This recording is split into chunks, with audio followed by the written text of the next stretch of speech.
네, 여러분 안녕하십니까. 김의겸 청와대 대변인이 부동산에 투기했다는 의혹이 어디를 가나 화제입니다. 사람들 두셋만 모이면 어디서든 김의겸 얘기입니다. 김의겸 얘기를 하면서 욕을 하긴 하는데 얘기 뒷부분에 가면 기분이 아주 더럽습니다. 그러는 나는 뭐 했는지 하는 자조적인 쓴웃음을 짓는 사람도 봤습니다. 결론부터 말하자면 이번 사태가 어떻게 풀리든 관계없이 김의겸은 청와대에서 나간 뒤 무엇을 하든 몇 년이 지나면은 10억 혹은 20억 가까운 시세 차익을 거두면서 아마도 50억 가까운 재산가가 돼 있을지 모릅니다. 김의겸이 투기한 부동산을 국가가 환수할 수는 없는 노릇이기 때문이지요. 김의겸은 한겨레 기자 출신입니다. 같은 언론인으로서 저 또한 심정이 복잡합니다. 편하지 않습니다. 그는 8년 전에 신문 칼럼에 이렇게 썼더군요. 난 전셋값 대느라 헉헉대는데 누구는 아파트값이 몇 배로 뛰면서 돈방석에 앉고 가진 자, 힘 있는 자들이 휘젓고 다니는 초원에서 초식동물로 살아가야 하는 비애는 도대체 국가란 무엇인가라는 근본적인 의문을 낳게 한다. 그랬던 김의겸인데 이제 초식동물에서 부동산계의 맹수요 육식동물로 변신한 셈입니다. 그는 결혼 이후 30년 가까이 집 없이 전세를 살았다고 했습니다. 이해가 전혀 안 가는 것은 아닙니다. 그러면서 한편으로 이쪽 사람들 왜 이런 궁색한 말을 하고야 마는지 치사한 생각이 들 때가 있습니다. 도덕적으로 정치적으로 국민들을 실망과 분노의 소용돌이에 몰아넣으면서 감성팔이를 하고 있습니다. 지긋지긋한 전세살이를 벗어나고 싶었다는 감성적 언어로 돌파구를 찾으려 합니다. 김의겸 대변인은 또 이 노모를 봉양하고 퇴직 후 임대료를 받기 위한 것으로 투기가 아니라고 생각한다고 했습니다. 눈물겹습니다. 악어 눈물도 이런 악어 눈물은 처음 봤습니다.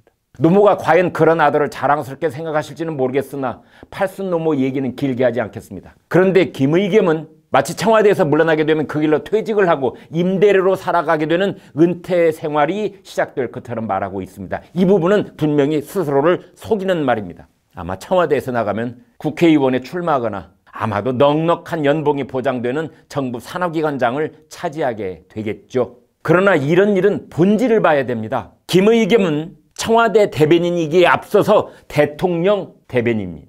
김의겸은 대통령의 입입니다. 이번 일의 본질은 김의겸이 대통령을 속였다는 것입니다. 집을 두세 채씩 갖고 있거나 모든 재산을 부동산 투기에 올인하는 김의겸 같은 고위공직자에게 속은 대통령은 그 대통령은 자신도 모르게 국민을 속인 결과가 되는 것입니다. 청와대 대변인은 대통령 발밑에 구덩이를 파면서 대통령을 속이고 정권은 다시 국민을 속이고 세상을 속인 것입니다.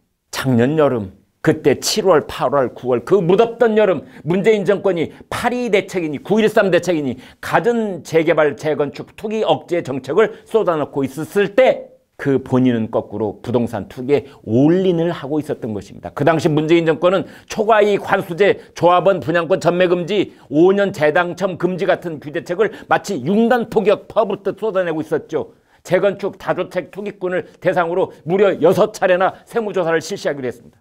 정부는 집값 안정을 최우선 과제로 추진하겠다면서 부동산으로 돈 버는 시대는 끝났다.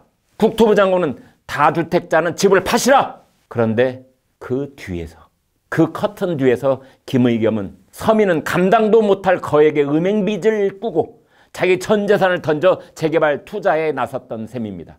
집값 상승에 대한 확신이 있지 않다면 할 수 없는 일이죠. 그 이자만 해도 얼만데요. 김의겸은 서울 흑석동에 25억 원짜리 상가주택을 매입했습니다. 재개발되면 아파트 2채, 상가 1채를 받을 수 있는 권리, 속칭 딱지를 샀습니다.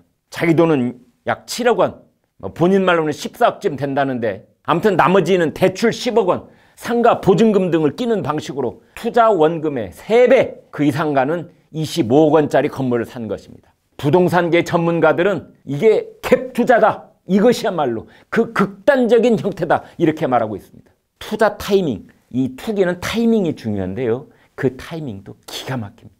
김 대변인이 문제의 건물을 매입한 지 일주일 뒤에 서울시장이 용산 여의도 재개발 마스터 플랜을 내놓습니다. 여기에 자극을 받아서 흑석동 뉴타운 땅값이 급등을 하게 되죠. 석 달 뒤에는 김 대변인 소유 건물이 있는 흑석 뉴타운 9구역 사업에 그 구청의 사업 시행 인가가 떨어집니다. 구청이 사업 시행을 인가하면 재개발 사업에 아무런 리스크가 없어지게 되는 겁니다. 그가 따낸 은행 대출이 10억 원인데 은행 관계자들 취재를 해보니까 그 당시 기준으로 자기네들 은행은 최대 한도가 6억 원 정도였다고 합니다. 4억을 더 받은 것이다. 이런 얘기도 나오고 있습니다. 여기에 탈법적 요소가 없었는지 따져봐야 됩니다. 김의겸은 마치 세상에 동정을 바란 듯이 지금은 관사에 살고 있기에 청와대에서 나가면 살집을 마련해야 했다. 뭐 이런 변명을 하고 있더군요. 그런데 이게 거꾸로 그의 발목을 잡고 있습니다. 이른바 관사 재테크라는 것이죠. 전세 보증금 빼서 부동산에 투기하고 자기는 식구들하고 관사에 들어가고 서울에 살면서 청와대 대변인한테 관사가 있다는 말 우리는 처음 들어봅니다. 여기에도 탈법적 요소가 없었는지 따져봐야 됩니다. 네, 여러분. 그러나 이번 일의 본질은 딴 곳에 있습니다. 김의겸은 낮에는 청와대 대통령 비서진들과 부동산 투기를 억제하는 회의를 하고 밤에는 집 식구들과 흑석동 부동산 투기 전략을 짜는 그런 이중 생활을 해온 것은 아닌지요. 등잔 밑이 어두워도 유분수입니다. 대통령 대변인 김의겸은 문 대통령을 속였습니다. 그리고 그 때문에 대통령은 국민을 속인 결과가 된 것입니다. 국민은 정말 허탈합니다. 네, 김광일의 입에 공감을 하시면 구독과 좋아요를 눌러주십시오. 고맙습니다.